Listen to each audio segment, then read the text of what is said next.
show that asks the questions that matter.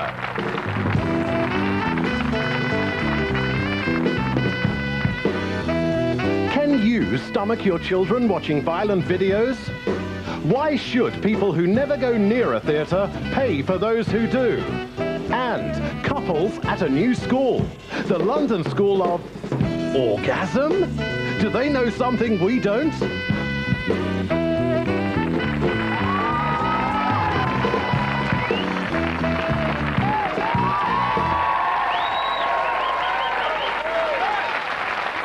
Well, really good to see you. Good evening. Welcome to Central Weekend and to our audience. They come from Stratford.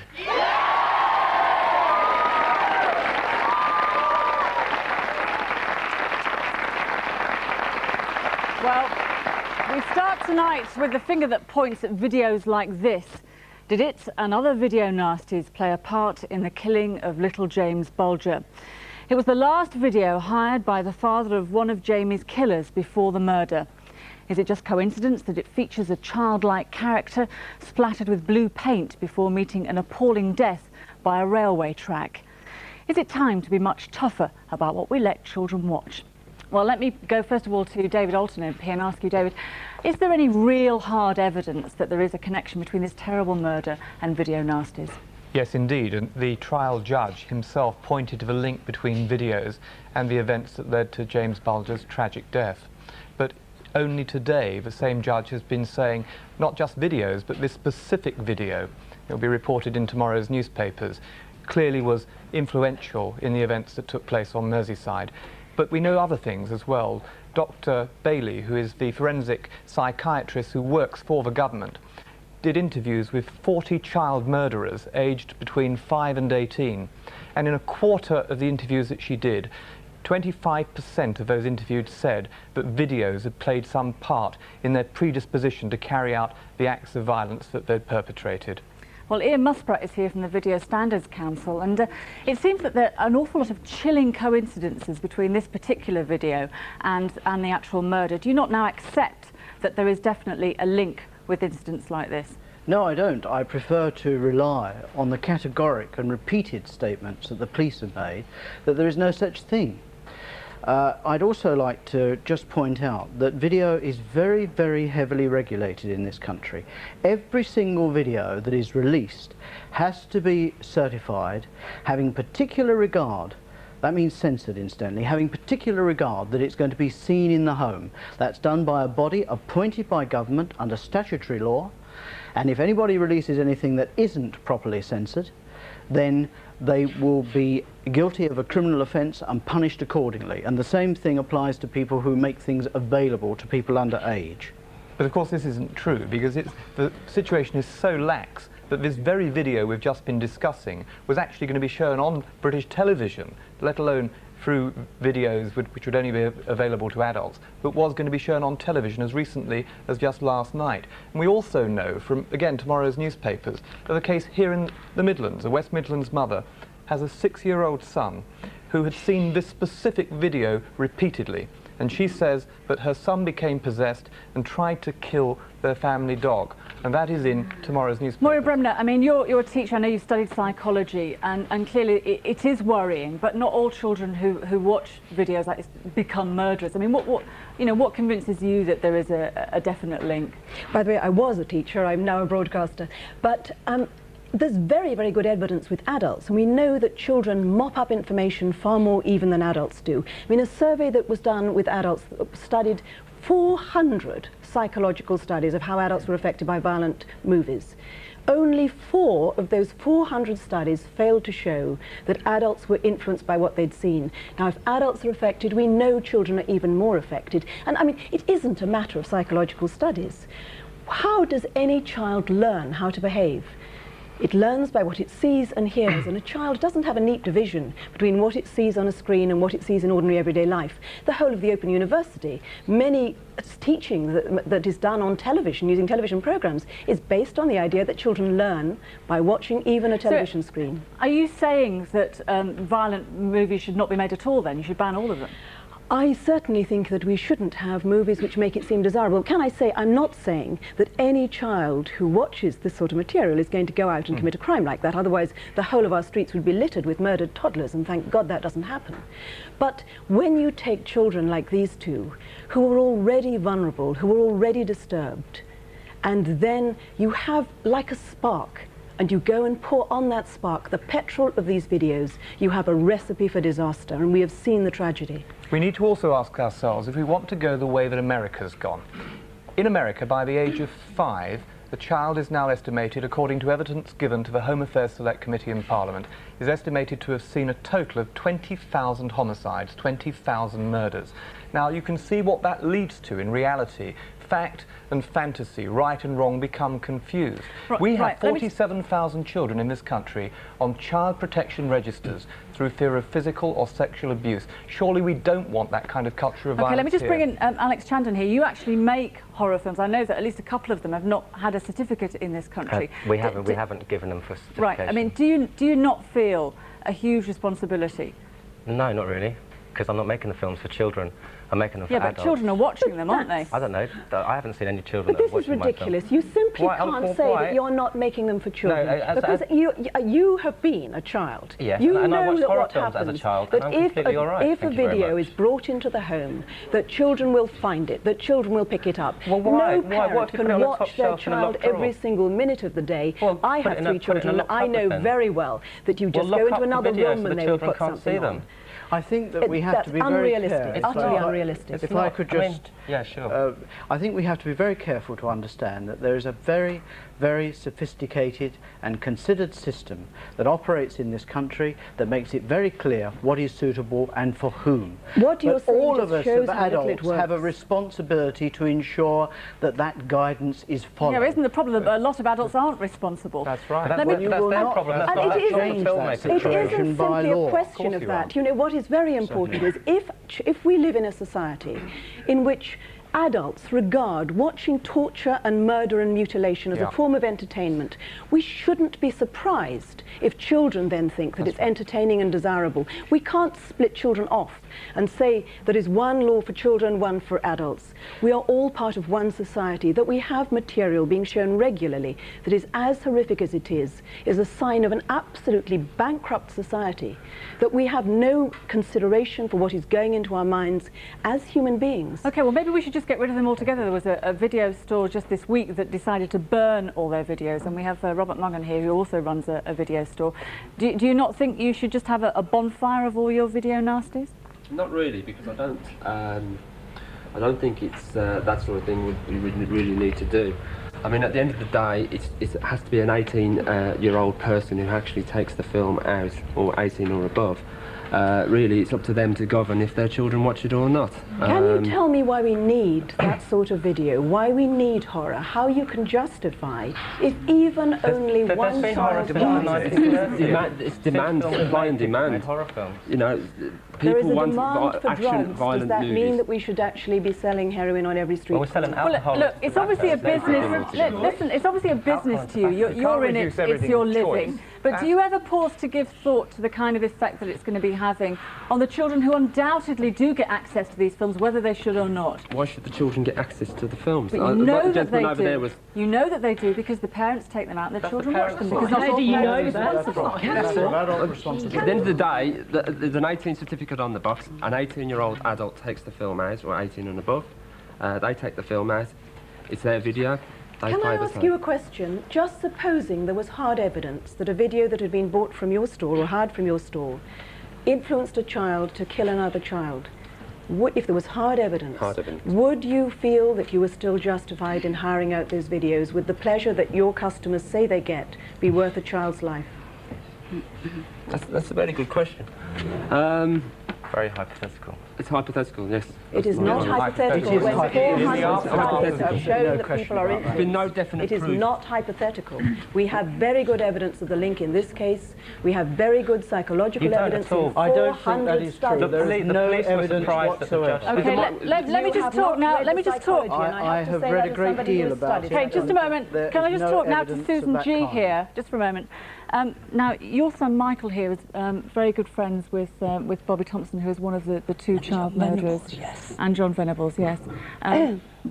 Is it right that he could actually have gone with them on that day? Well, looking at those two pictures on the paper, Michael could have been in the middle with them, yeah. He actually called for him, didn't he? He called for him the day of the murder, yeah. And because Michael was sick, he was off school, so he didn't go with them that day. The thing that bewilders us all is, what is it about these two children that they could do such a thing? You knew both of them. What were they like? Bobby used to come to the house and I'd offer him sweets, biscuits, and he was just like a little angel. You know, you couldn't see no wrong in him.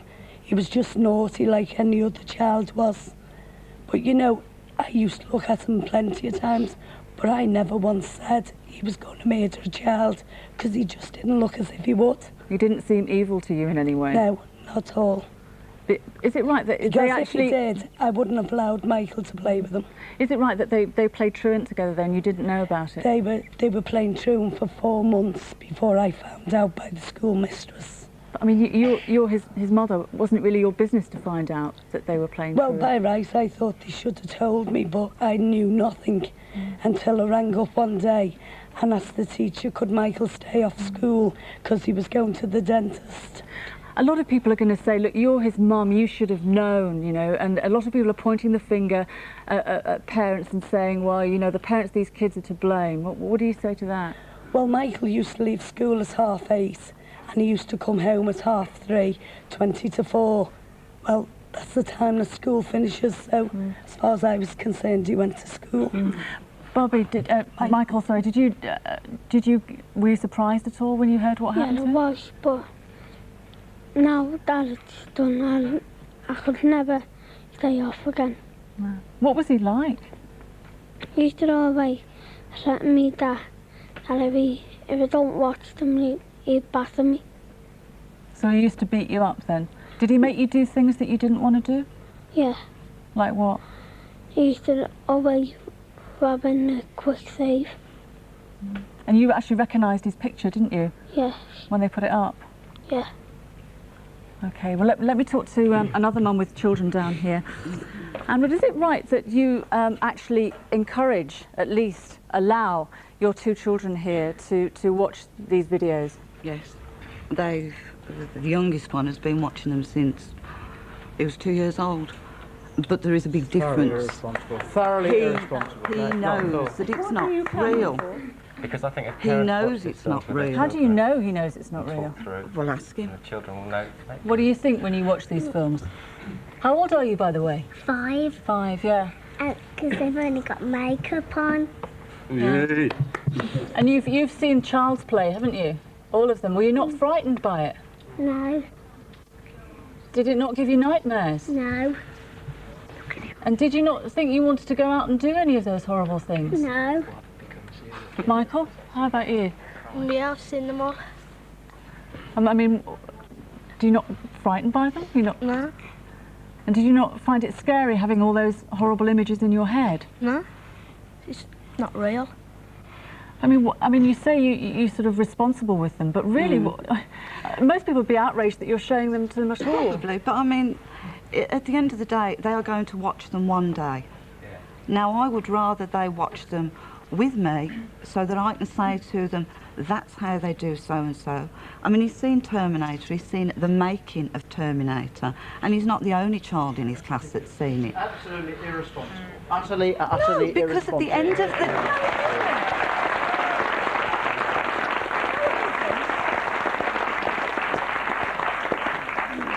Irresponsible is allowing your children when they're 12, 13 to go round to a friend's house or roam the streets, get a video out that an older boy's got and sit and watch it, and they hype each other up to such an extent.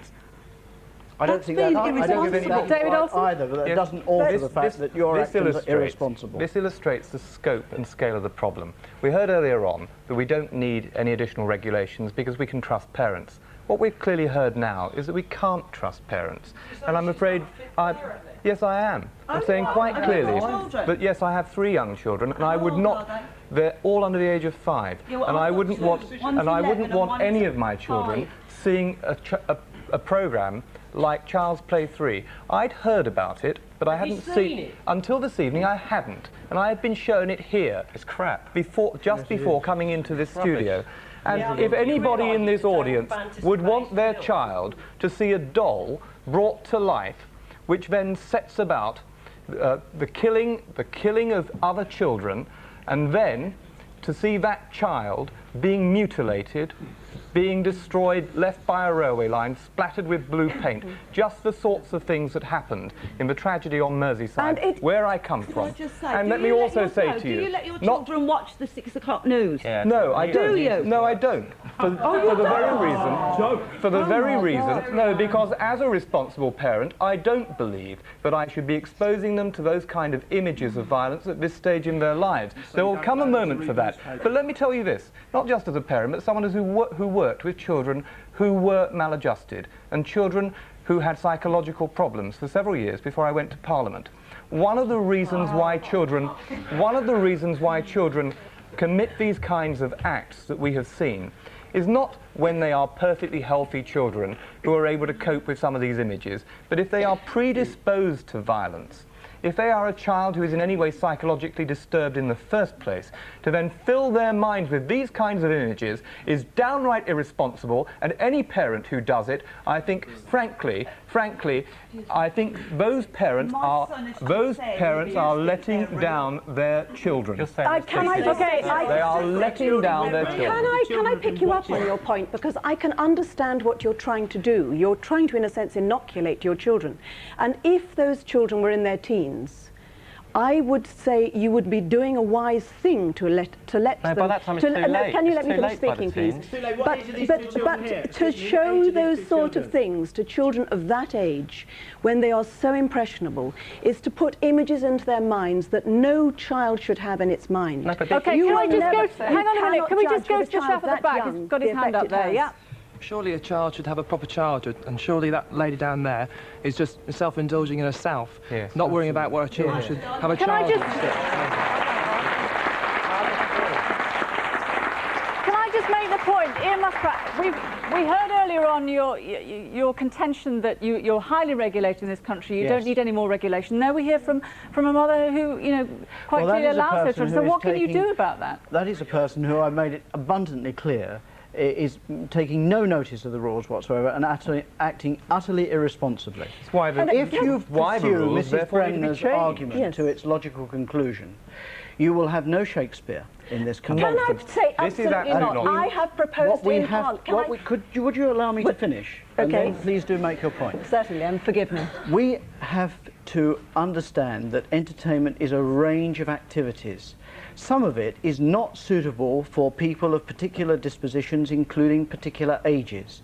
Provided that information is made very clear, and in the case of video it's backed up by the full majesty of the law, then what we all have to do and what we all have to discharge is a duty to the adults to make sure that children and other members of the community are properly safeguarded. That is a function of responsibility which attaches to all of us as adults. Okay, Maura, quickly. To a whole society. Yeah, Maura, just quickly. You said we would not have Shakespeare. What I have proposed is that the law should be changed so that it will be made illegal to promote violence and human degradation. Now, that would not ban Shakespeare, because Shakespeare depicted it, but never promoted it. And can I say that I am launching a campaign to try to get this sort of law brought in, and I hope there will be backing from your viewers. How can this lady say what effect seeing these video nasties now will have on her children in the future? I personally think there's a lot of natural horror in the world without fantasising. Okay. Well, that really raises the issue of whether you believe that there are some children that are just born innately evil. Lynette Burrows, I mean, do you think that? No, I don't. Obviously not. I think children are born morally neutral, and they learn to be bad the same as they learn to be good, and it's up to parents, obviously. And obviously one cannot depend upon parents. I must say I hate to hear the media talk about these unbelievably evil children when particularly television has played such a large part in brutalising them. And now they're saying they're so incredibly evil because what they want to say is because we couldn't have corrupted anybody that was just a little bit ordinarily naughty, so they're blowing it up. I think these children were naughty children. The fact is that there is no discipline on children. It's a disgrace that the schools didn't even tell the parents that their children were on, you know, playing truant. But it just throws up the whole thing that all the time we're told by social workers and the like, what parents need is more advice from us. Now, this poor parents in this case went to the social workers, went to the police and said, help us control our children, and they can't do it because they just do not know how to control naughty children nowadays. There's no punishment, there's no discipline. And at the end of the day, they're called evil. They've got a constant example We're before constantly them. being told, though, this evening that television has no lasting influence and these videos have no influence on children. And I agree with your point, that children are undoubtedly influenced by these things. You know, advertisers wouldn't have spent £1.7 billion last year advertising their wares on television if they didn't think that television had some influence on those who are watching it. And killing kids.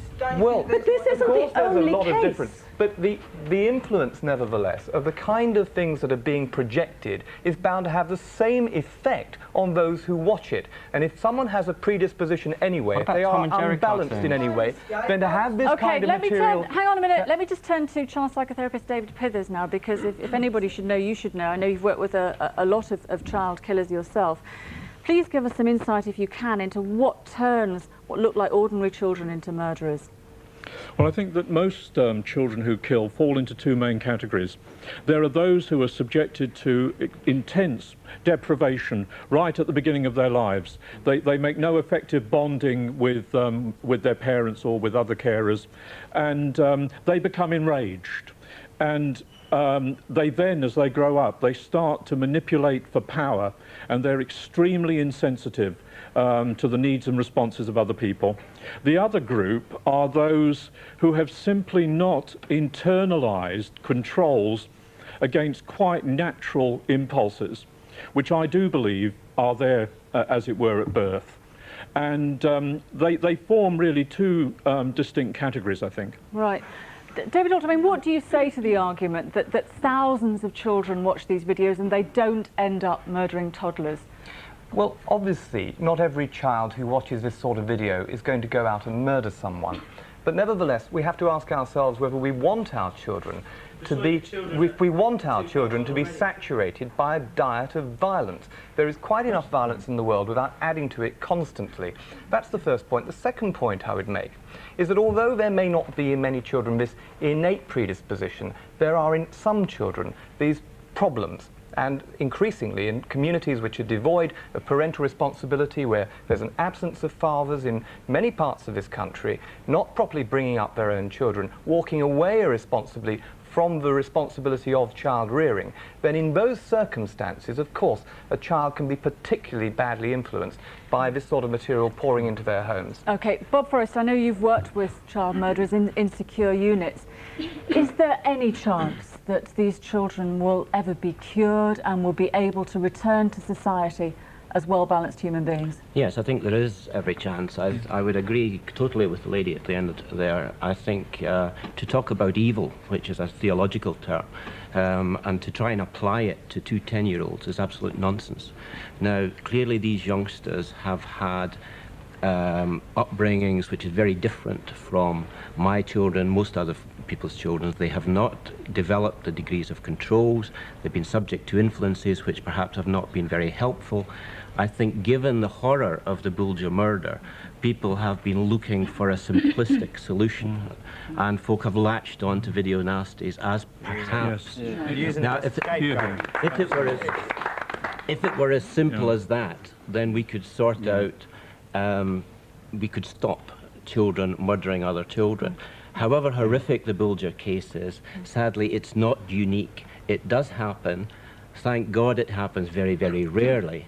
And yes, there is hope for youngsters, providing they have a chance to relearn what they should have been taught through the first 10 years of their life. So I think there is hope. John Chesney, you're a psychologist. Are these kids freaks of nature, do you think?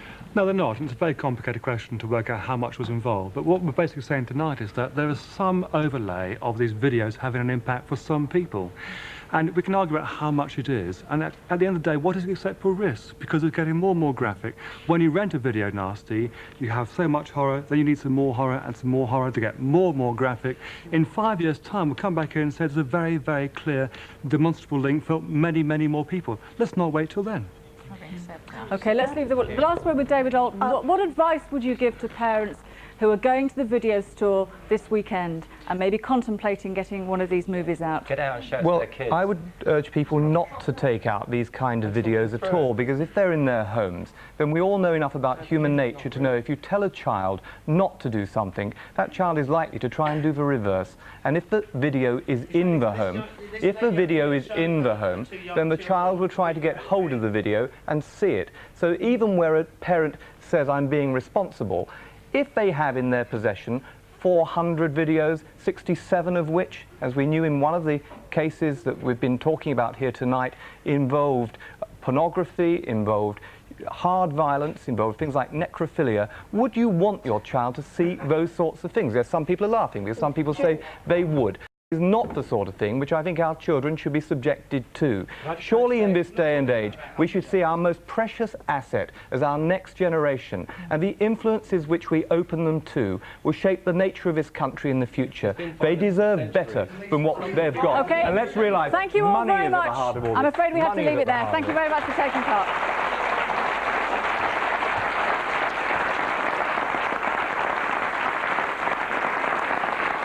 Thank you. Steve Jones has phoned us from Walsall. He wants to know if he stabbed his wife in the shower, would they ban Psycho? I don't suppose they would, Steve, but don't try it. Geraldine from Birmingham. My 4-year-old doesn't watch Visio Nasties, but he watches cartoons like Batman, and they make him violent. Pat from Northfield. You can't blame the video, it's the parents. Stephen Smith, who owns a video shop in Shropshire, says that in the last couple of days more people have wanted to watch Child's Play 3 because of all of the publicity. He has taken it off the shelf in his shop. Tracy from Rubery, you can't blame everything on the video nasties. The children were old enough to know what was make-believe. And confirmation of what David Alton was saying about that national newspaper tomorrow. It is about a West Midlands mum who claims her 6-year-old boy was turned into a demon after becoming obsessed by the video Child's Play 3. The paper claims the boy watched the film repeatedly and tried to hang the family dog. The mother is quoted as saying, in the end, I destroyed the video before it destroyed him. Well, still to come. The couple paying up to £200 to attend a school of orgasm. Leading feminists share height is among those who reckon it's sheer nonsense. And after the break, they say the opera isn't over till the fat lady sings, and government cuts in the arts could mean she doesn't even get on the stage. So ahead of next week's budget, Puccini comes to you live on Central Weekend. Please welcome the conspicuously slim Gail Pearson.